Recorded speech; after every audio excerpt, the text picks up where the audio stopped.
أما بعد أعوذ بالله من الشيطان الرجيم بسم الله الرحمن الرحيم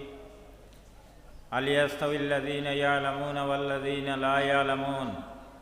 وعن النبي صلى الله عليه وسلم العلماء ورثة الأنبياء أو كما قال عليه الصلاة والسلام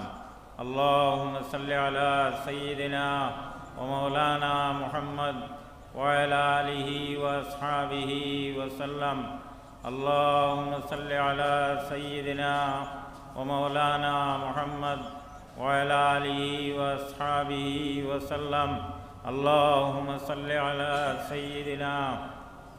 ومولانا محمد وعلى آله وأصحابه وسلم हज़रत सद्दे मोहतरम उपस्थित उलामाए केराम उपस्थित मुरब्बियान যুবক আর আমার বিশেষ তালেবা বৃন্দ সম্মানিত হাজিরিন আলোচনা আপনার সামনে অত্যন্ত গুরুত্বপূর্ণ আলোচনা হল উলামায়ে কেরাম করিয়া যাইতে আর বাকি সময়ও এইভাবে আলোচনা চলব মূল্যবান কথাও হল আলোচনাও হল ওই বই কেন বহু যোগ্য উচ্চস্তর উলামায়ে কেরাম ইয়া উপস্থিত হইছেন আপনারা সামনে আলোচনা করবা আমারে যদিও হুকুম করছেন আসলে কেন আলোচনা করার আমরা উদ্দেশ্য নাই জরুরতও নাই যাই হোক যখন নির্দেশ করছেন আমি খুব সংক্ষেপে আপনার কাছে দুই চারটা কথা হইয়া বিদায় নিব আপনারা তো সবে জানতরা দেখতরা যে মাদ্রাসার প্রোগ্রাম চলে রায় যে মাদ্রাসার এই প্রতিষ্ঠা খসলা হজরত দ্বিতীয় আমিরে শরীয়ত রহমতুল্লাহ আলাইহি আইজ এই মাদ্রাসার বিল্ডিং এই মাদ্রাসার মসজিদ এই মাদ্রাসার যে পরিকাঠামো তৈরি হয়েছে হজরত শেখ হজরত আমিরে শরীয়ত রহমতুল্লাহ আলাইহির এই স্বপ্নর মাদ্রাসা আমরা সবে শুক্রিয়া আদায় করি আলহামদুলিল্লাহ দুস্থহল বুজুর্গহল হজরতে এইখান যে দূরদর্শিতার এক পরিচয় রাখিয়ে গেছে এটা আমরা যদি ইতিহাস আলোচনা করি আমরা যদি অতীতর দিকে চাই তাহলে দেখো যুগে যুগে একবারে নবী করিম সাল্লাল্লাহু আলাইহি ওয়াসাল্লামের পরবর্তী যুগ থেকে যুগে যুগে উলামায়ে কেরাম যারা দূরদর্শী যারা চিন্তাশীল যারা ফিকিরওয়ালা উলামায়ে কেরাম হল তারা বিভিন্নভাবে দিনের খেদমত হল করিয়া গেছেন যে সময় যেটার জরুরত হয়েছে এইভাবে করিয়া গেছেন সেও কিতাব হল লিখিয়া দিনের খেদমত দিনের হেফাজত করিয়া গেছেন সেও মাদ্রাসা প্রতিষ্ঠা করিয়া দিনের হেফাজত করিয়া গেছেন সেও আরও তবলিগর ব্যবস্থা করিয়া দিনের কর্মর ব্যবস্থা হেফাজতের ব্যবস্থা করিয়া গেছেন এইভাবে যুগে যুগে এই দিনের কর্ম হলরে উলামায়ে কেরামে সংরক্ষণ করিয়া রাখলা বলিয়াও আইজ আমরা এই অক্ষত এক দিন আমরা পাইছি এই যে বুখারী খতমর আজকে অনুষ্ঠান যে বুখারী শরীফর যে খতম হইত এই বুখারী শরীফ লেখছেন হজরতে ইমাম বুখারী রহমতুল্লাহ আলাইহি এই ইমাম বুখারী রহমতুল্লাহ আলাইহি যদি সেই সময় এই বুখারীরে এই হাদিসগুলারে সংরক্ষণ করিয়া থুইয়া না যাইতা এইভাবে যদি লিখিতভাবে থুইয়া না যাইতা তাহলে আমরা এইভাবে অবিকৃত হিসাবে হাদিস সকল পাইলাম না অনেক বিভিন্নভাবে হাদিস সকল বিকৃত হইয়া দিন বিনষ্ট হয়ে গেল এর লাগি উলামায়ে কেরামে তারার যুগে তারার সময়ে যেটা যে সময় প্রয়োজন মনে করছেন এই কর্মটা করিয়া গেছেন আমরা ভারতবর্ষত দারুল উলুম দেওবন্দে প্রতিষ্ঠা করছেন কাসিম নানতবী রহমতুল্লাহ আলাইহি এই দারুল উলুম দেওবন্দ মাদ্রাসার মাধ্যমে উলামায়ে কেরাম বানাইছেন যে উলামায়ে কেরাম সমস্ত ভারতবর্ষ পৃথিবীর মানুষরে যারা পথ দেখাইছেন শুধু দিনের ক্ষেত্রে নাই বিভিন্ন ক্ষেত্রে সামাজিক অর্থনৈতিক রাজনৈতিক সব ক্ষেত্রে তাই দেশের মানুষরে দুনিয়ার মানুষরে পথ দেখাইয়া দিয়ে গেছে এই দারুল উলুম দেওবন্দে অনুসরণ করিয়া এই ভারতবর্ষের বিভিন্ন স্থানও এই মাদ্রাসা হল গড়িয়া উঠছে এই দিনের সংরক্ষণ দিনের রক্ষণাবেক্ষণের লাগিয়া দিনের জান্নেওয়ালা ফিকিরমন্দ উলামায়ে কেরাম গড়িয়া তোলার লাগিয়া এই মাদ্রাসার কতটুকু গুরুত্ব আমরা আইজ উপলব্ধি করতে পারছি না এক সময় আমরা এই আসামর যে সরকারি মাদ্রাসাগুলাই যেভাবে আলিমহলরে দিছে আলিমহলর প্রোডাকশন হয়েছে আইজ আমরা সেই রাস্তাটা বন্ধ হয়ে গেছে সরকারি মাদ্রাসাগুলো বন্ধ হয়ে গেছে আমরা এই কৌমি মাদ্রাসার মাধ্যমে উলামায়ে কেরাম রে আমরা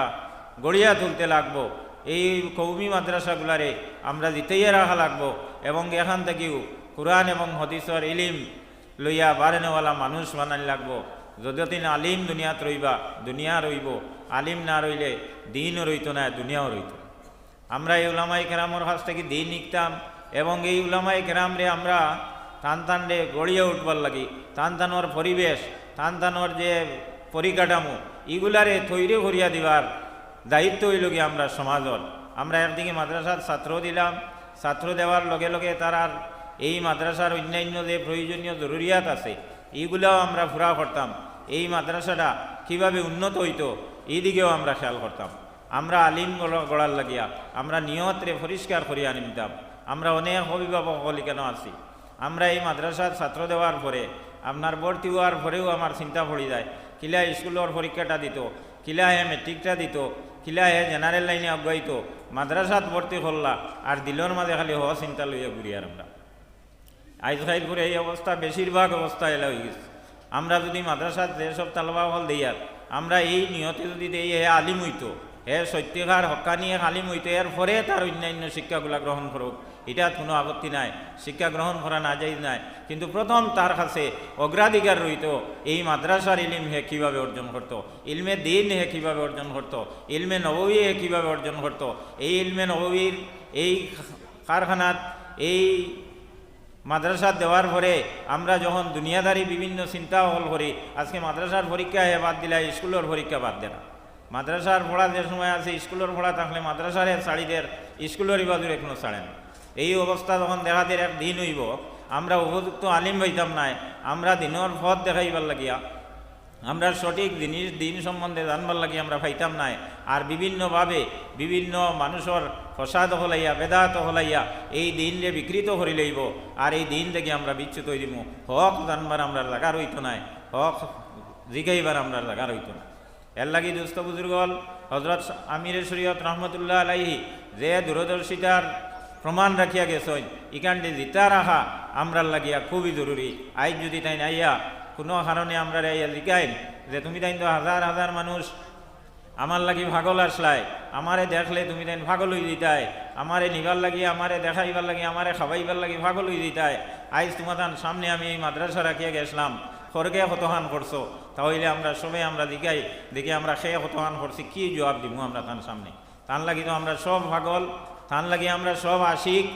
কিন্তু ধান লোকে আশিক হইলে ধান কর্ম যেখানে রাখিয়া গেছেন, এই কর্মরে যদি আমরা সহযোগিতা করি, এই জিনিসগুলারে যদি আমরা আগ বাড়িয়া নিবার লাগি যে কোনো লাইনে যে কোনোভাবে যদি আমরা সহযোগিতা করি, তাহলে তান প্রতি আমরার মায়া, তান প্রতি আমরা যে মহব্বত এটা প্রকাশ পাইব। হজরতর যে স্বপ্নগুলো আছিল আলহামদুলিল্লাহ, স্কুল আমরা এখানে একটা লাইব্রেরির ওপেনিং হইব, একটা লাইব্রেরি আরম্ভ হইব। হজরতে বহুত আগে এইসব ব্যাপার নিয়ে চিন্তা করছেন যে আজকে আলিম হলে কিতাব যে চাইতা,